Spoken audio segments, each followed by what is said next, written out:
Welcome to Reasoning about Intersecting Lines and Angles. Today, in this lesson, you will be creating deductive arguments as well as inductive arguments to make conjectures about geometric relationships. You know that you will be successful when you're able to create these deductive arguments related to intersecting lines and the angles that are formed when those two lines intersect. Also, when you can use inductive reasoning to look at patterns and make conjectures about possible geometric relationships. Remember the difference between deductive and inductive reasoning. Deductive reasoning is when there are facts or theorems that prove that something is correct. Inductive reasoning is just based on your observation of a pattern. For example, it has rained yesterday and today, so I predict that it's going to rain tomorrow. That's inductive reasoning. There's no facts behind that.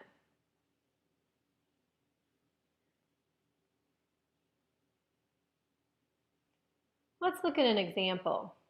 Here we have two intersecting lines, K and N. They intersect at the point shown, and they form four angles, 1, 2, 3, and 4. If the measure of angle 1 equals 72 degrees, and notice this notation if you've forgotten it. M up here means measure, and that's the angle notation for 1. So if the measure of angle 1 equals 70, then we can write 72 there in our diagram to give us a better image. What can you say about the measure of angle 2 about the measure of angle 3? And what assumptions are you using to obtain your answers? So go ahead and pause the video for a minute and think about the answers to this question. You might want to write these down in your notes. All right, let's go ahead and look at some of your assumptions. Let's do that before we answer the questions about the measure of angle 2 and the measure of angle 3. Well, it is assumed that linear pairs of angles and vertical angles are formed when two lines intersect. Remember that linear pairs of angles are like 1 and 2. They're right next to each other. Together, they make a line. Or 1 and 4. Notice that together those make a line, and 4 and 3, or 3 and 2. What do we know about lines? Well, we know that if two angles come together to form a line is 180 degrees. So there's another assumption we can make. What about vertical angles? What are those? Well, vertical angles form an X.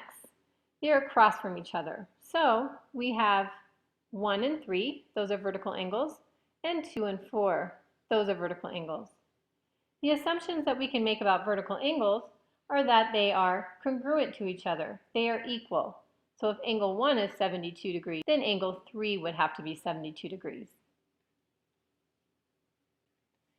So now we can answer the question based on our assumptions.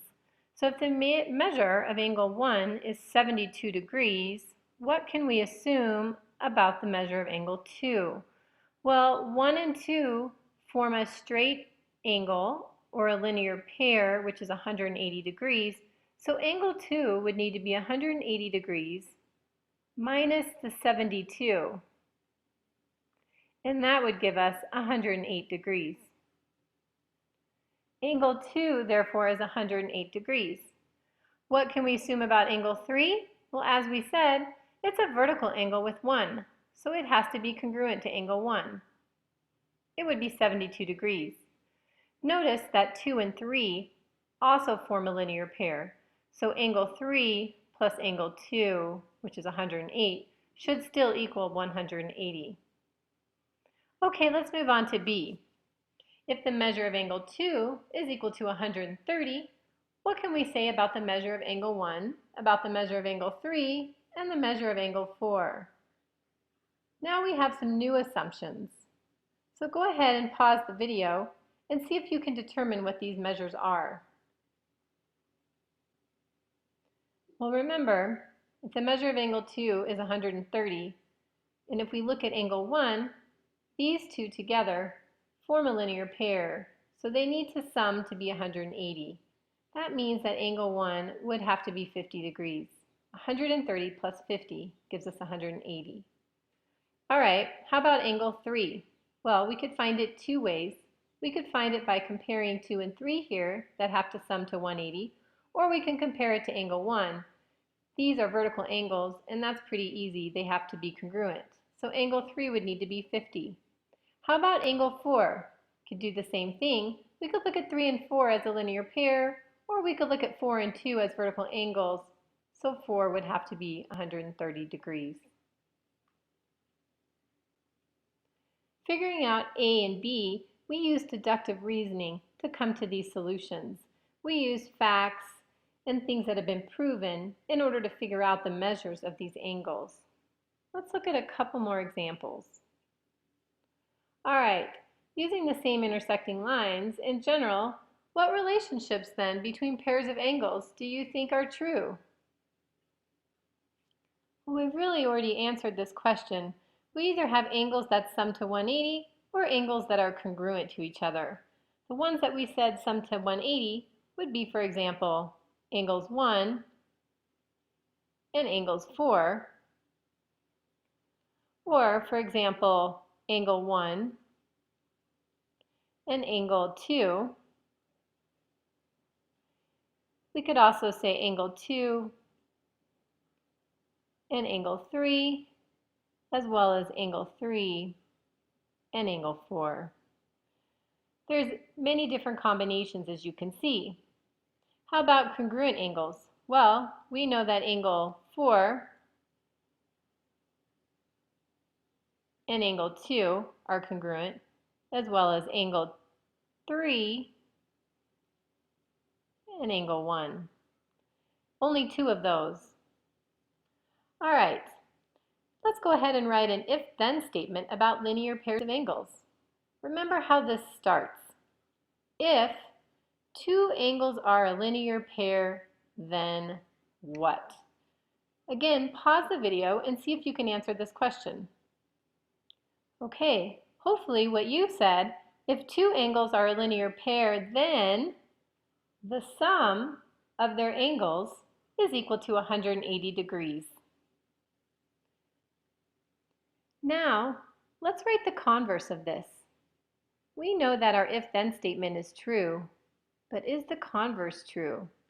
When we write the converse, all we need to do is switch the hypothesis with the conclusion. The hypothesis is underlined in blue and the conclusion is in yellow. Let's go ahead and switch those. We would just take this conclusion and move it to the front, and we would combine that with if. So, if the sum of their angles equals 180, then two angles are a linear pair. We'll just put that down here. So let's look at our statement, our converse. Is it true? If the sum of their angles equals 180 degrees, then two angles are a linear pair. Is that always true? In order to determine if this is true or not, we merely just need to come up with something called a counterexample, an example of a situation that doesn't match what this is saying. So how about this? Say I have this angle here, which we'll call A, B, C, and we'll say that this is a 50-degree angle. And then let's take this angle here, which we'll call D, E, F, and we'll call this 130 degrees. We have two angles that form 180 degrees. But do these two angles form a linear pair? And the answer is no, they do not. They are in fact supplementary because they form 180 degrees, but they are not a linear pair. So the converse is not true. Let's write one more if-then statement. All right, write an if-then statement about vertical angles. Let's start it this way. If two lines intersect, then pause your tape and then see if you can finish this sentence.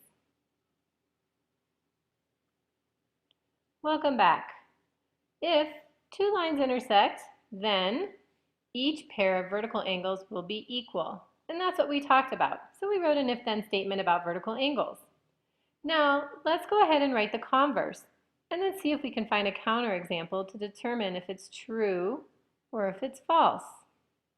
All right, once again, let's go ahead and switch the hypothesis with the conclusion. Our conclusion was that each pair of angles, or each pair of vertical angles, will be equal. So let's go ahead and write that first. If each pair of vertical angles is equal, then two lines intersect. So our converse, if each pair of vertical angles is equal, then two lines intersect.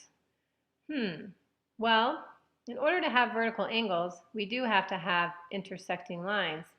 So I am unable to think of a counterexample to prove this false.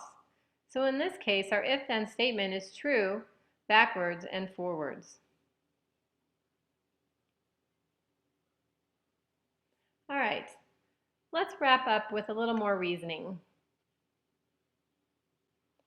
Since we've said that vertical angles are always congruent, let's prove it. In order to prove it, we need the linear pair postulate. And this just says, if two angles are a linear pair, then the sum of their measures is 180 degrees, which we know to be true if, in fact, they're a linear pair. Down here is an attempt by a group of students to prove the conjecture that vertical angles are congruent. So what we want to do is prove if lines N and K intersect at this point here shown, then, for example, the measure of angle 1 is going to equal the measure of angle 3. So let's see what they did. Since lines N and K intersect, then can we say that angles 1 and 2 are a linear pair? Well, let's look at those angles. Here we have 1 and 2. They are a linear pair. So the measure of angle 1 and the measure of angle 2 will be 180 degrees. That's true. That goes along with our linear pair postulate. Number 2. Okay, how about angle 2 and angle 3 are a linear pair? Well, let's circle those as well. 2 and 3, those are a linear pair as well. So their measures will sum to 180, just like the measures of angle 1 and 2. Those are both true. Well, if the measure of angle 1 plus the measure of angle 2 is equal to 180, and the measure of angle 2 plus the measure of angle 3 is 180, then can we say that 1 and 2 here, that sum will equal the sum of 2 and 3? And that's right here. Let's highlight that.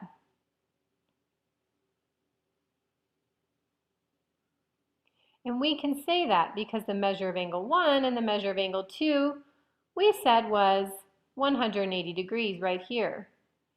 The measure of angle 2 and the measure of angle 3 we also said was 180 degrees. So those two linear pairs have to equal each other. Well, now we can do a little math.